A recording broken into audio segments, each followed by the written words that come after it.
सत्ता का चरित्र होता है। जब आप सत्ता में जाते हैं तो आपका दिमाग खराब हो जाता है। तो कांग्रेसियों का भी दिमाग खराब हुआ, सोशल डेमोक्रेट थे उनका भी दिमाग खराब हुआ, और लेफ्टिस्टों का भी दिमाग खराब हो गया। तो दिमाग खराब होने से क्या हुआ, जनता विकल्प ढूंढने लगी। और विकल्प क्या मिला, मतलब विकल्प मिला 56 इंच मोदी जी। अब मैं इसको ऐसे कहूं कि आपको अगर भूख लगे तो क्या जो है आप डस्टबिन में से कचरा उठा के खा लेंगे। ठीक है, कांग्रेस ने गलत किया, लेफ्ट ने गलत किया, सोशल डेमोक्रेट्स ने गलत किया, सेकुलर पार्टियां जो है परिवारवादी हो गई। तो इसका मतलब ये है कि आप उन लोगों को सत्ता सौंप देंगे जिनको इस देश के कॉन्स्टिट्यूशन में ही विश्वास नहीं है, जो मनुस्मृति को अपना सबसे अच्छा ग्रंथ मानते हैं। आप उनको सत्ता सौंप देंगे जो तिरंगा को झंडा ही नहीं मानते हैं। ये गलती इस देश में हो गई। और दिक्कत क्या हुई है, आज का समय सूचना क्रांति का समय है। हर आदमी के पास जियो इंडिया, लोगों के पास मोबाइल है, और मोबाइल पे हर कोई सूचना को एक्सेस कर सकता है। लेकिन प्रॉब्लम क्या है कि वो सूचना कितना सही है, कितना ऑथेंटिक है, इसका कोई मैकेनिज्म हमारे पास नहीं है। अब बोल दिया गया, हमारा फोटो लगा करके लिख दिया कि सेना सिर्फ बलात्कार कर सकती है, सर्जिकल स्ट्राइक इसके पास की बात नहीं है। किसको किसको आप समझाते रहेंगे कि नहीं, कन्हैया ने ये नहीं बोला है। और लोगों के ऊपर एक विजुअल इम्पैक्ट होता है, इसीलिए डॉक्टर वीडियो का इस्तेमाल किया गया ताकि पूरे देश को बताया जाए जेएनयू एंटी नेशनल है। पहले भी ये कोशिश करते थे, इनका जो स्वामी है वो भौंक रहा था कि जेएनयू जो है बहुत खराब जगह है, और पंचजन और ऑर्गेनाइजर में भी उन्होंने जेएनयू के खिलाफ लिखा।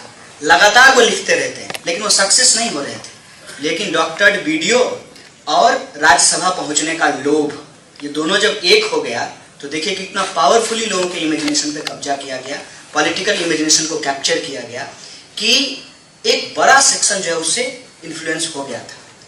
इस पूरे बात से हम किस नतीजे पे पहुंचते हैं, हम इस नतीजे पे पहुंचते हैं कि एंटी डेमोक्रेटिक फोर्सेस के खिलाफ, एंटी कॉन्स्टिट्यूशन फोर्सेस के खिलाफ जितने भी डेमोक्रेटिक लोग हैं, प्रोग्रेसिव लोग हैं, लॉजिकल अंडरस्टैंडिंग में बिलीव करते हैं, रैशनल लोग हैं, चाहे वो किसी पॉलिटिकल पार्टी से जुड़े हों, उनको एक मंच पे आना चाहिए इस देश को बचाने के लिए। और उनको इंस्टीट्यूशन खड़ा करना चाहिए।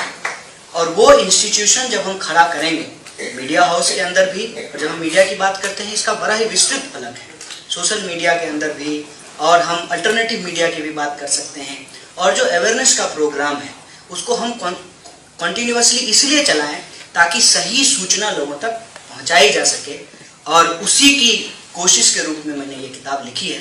पता नहीं कितना हो पाएगा, क्योंकि इसके बारे में भी एक गलत इंफॉर्मेशन ऑलरेडी फैलाई है। खुद की किताब खुद लिखने में 7 महीने लग गए।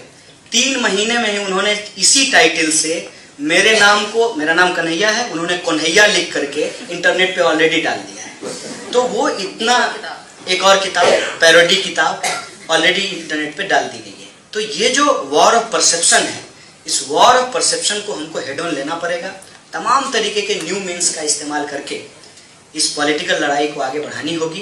And politics not for the sake of power to transform the society.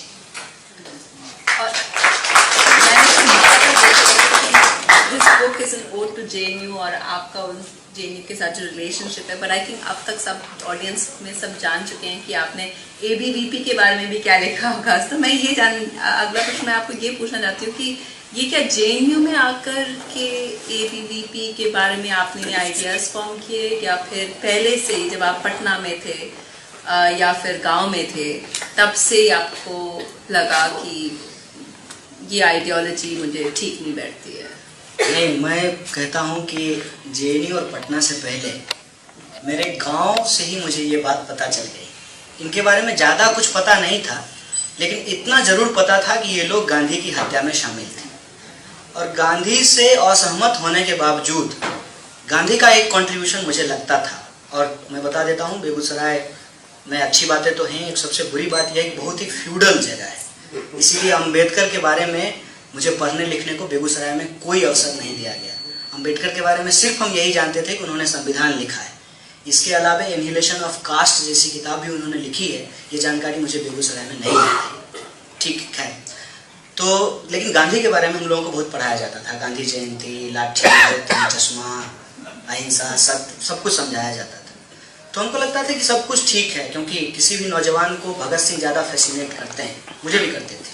लेकिन गांधी की एक बात मुझे बहुत अच्छी लगती थी, जिसके बारे में मैं आज भी सोचता हूँ कि आखिर गांधी की वो कौन सी ताकत थी कि उन्होंने जनता के तमाम सेक्शन के लोगों को एक छाता के नीचे ले आए और साम्राज्यवाद के खिलाफ, उपनिवेशवाद के विरोध में जो आज़ादी का आंदोलन था, उसको एक नया शक्ल दी। तो उस लिहाज से मुझे गांधी के प्रति एक संवेदना थी। और हिंदू मुसलमान को जिस तरीके से समाज में लड़ाया जाता है, उसके बारे में जो दुर्भावना फैलाई जाती है, उसको लेकर के मेरे दिमाग में हमेशा एक अंतर्विरोध चलते रहता था। क्योंकि मेरे पिताजी के जो सबसे अच्छे दोस्त थे, इत्तेफाक से वो मुसलमान थे, और घर में जो बहस होती थी उसको मैं बड़े करीब से सुनता था और उसको समझने की कोशिश करता था। और फिर कोई सिनेमा देख लिया, जैसे वो नाना पाटेकर हाथ फोड़ करके लो तुम्हारा खून मिला दिया, वो बहुत असर करता था दिमाग पे। तो ये जो बातें थी, उन बातों के चलते मुझे इतना तो समझ में आ गया था कि किधर भी जाइए मगर उधर मत जाइए। ये तो मैं समझता हूँ कि इस बात को हम लोगों को बहुत गंभीरता से समझना चाहिए। बीजेपी या आरएसएस आज के डेट में इसलिए मजबूत नहीं हो गई है कि वो बहुत अच्छे हैं। मार्टिन लूथर किंग कहते हैं कि बुरे लोग चिल्ला रहे हैं क्योंकि अच्छे लोग चुप हैं। हम कमजोर हो गए। इस बात को आप समझिए, हम इसलिए कमजोर हुए। और जब हम कहते हैं तो बीजेपी के अलावे सब उसमें शामिल हैं। हम इसलिए कमजोर हुए हैं कि हमने इंस्टीट्यूशन नहीं बनाया। मुझे बताइए कि कोई पॉलिटिकल पार्टी आरएसएस को छोड़ करके इस देश में स्कूल चलाती हो, कॉलेज चलाती हो, नौजवानों का क्लब खोलती हो, अपना मीडिया हाउस बना लिया हो। अब बताइए, कुछ पत्रकार तो ऐसे लगते हैं जैसे पूरा का पूरा स्क्रिप्ट ही संघ ऑफिस से लिखवा करके लाते हैं। तो हमने ये काम नहीं किया, ना मीडिया चैनल्स बनाए, ना स्कूल खोला, ना कॉलेज खोला, कोई मैकेनिज्म नहीं है। कुल मिला करके हमने इंस्टीट्यूशन खड़ा नहीं किया।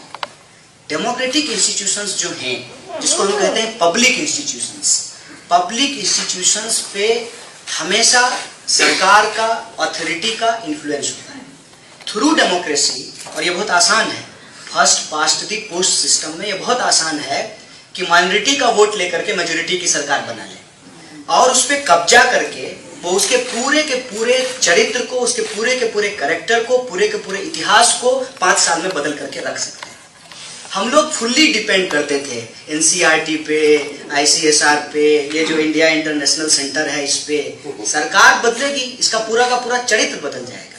इसके काउंटर में डेमोक्रेसी को स्ट्रेंथन करने के लिए, सेकुलरिज्म के आइडिया को स्ट्रॉन्ग करने के लिए, सोशलिज्म के आइडिया को स्ट्रॉन्ग करने के लिए हमको पैरेलल इंस्टीट्यूशंस खड़ा करना चाहिए था।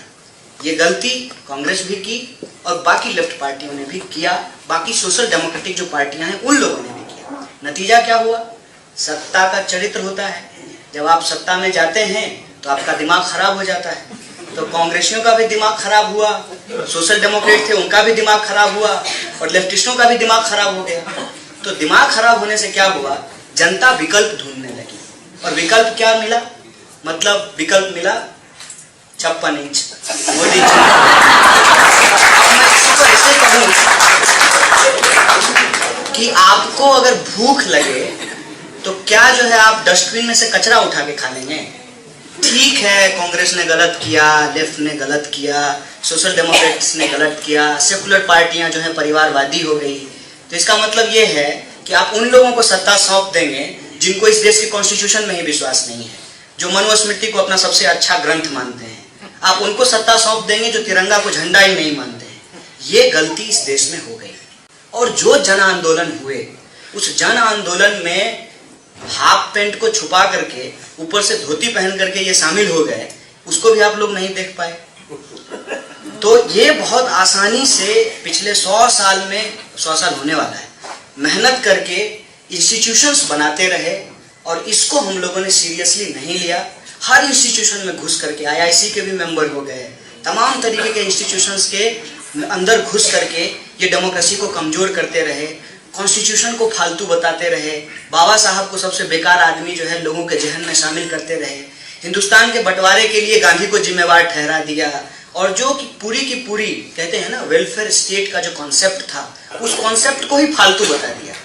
और आज हम इस स्थिति में पहुंच गए हैं कि आप कुछ भी बोलेंगे तो उनका जवाब गाली के अलावे। ये मोदी जी के खिलाफ आपकी सारी बात को मान लेते हैं, तो विकल्प क्या है?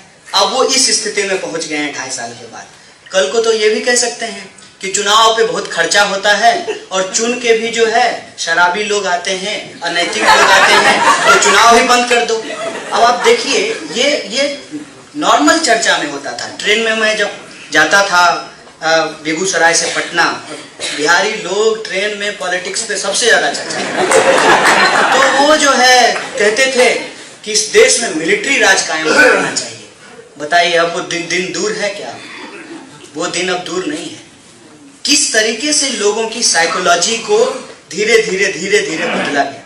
एक आम लड़का जो ठीक से गांधी जी कहाँ पैदा नहीं हुए हैं ये नहीं जानता है, लेकिन ये जानता है कि गांधी जी ने देश तोड़ा। ये जो साइकी है, हमारा जो साइकोलॉजी है, उसमें जो चीजें डाली गई हैं मुसलमानों के खिलाफ, दलित अगर दलित है तो उसको जो है उसके अंदर जो अलग अलग सेगमेंट है, मान लीजिए उत्तर प्रदेश का जो पूरा चुनाव होने वाला है, जाटव के खिलाफ जो नॉन जाटव हैं उसके दिमाग में, जो ओबीसी है उसके दिमाग में ईबीसी के खिलाफ, जो ईबीसी है उसके दिमाग में ओबीसी के खिलाफ, जो पिछड़े लोग हैं, जो दलित लोग हैं, उनके मन में जो गरीब और कमजोर जनरल है उसके भी खिलाफ। मतलब हमारे अंदर जो रैशनैलिटी थी, सबको जो है कहते हैं ना एक ऐसे इल्यूजनरी सिचुएशन में पहुंचा दिया गया है कि आप कॉन्क्रीटली कुछ बोल ही नहीं सकते।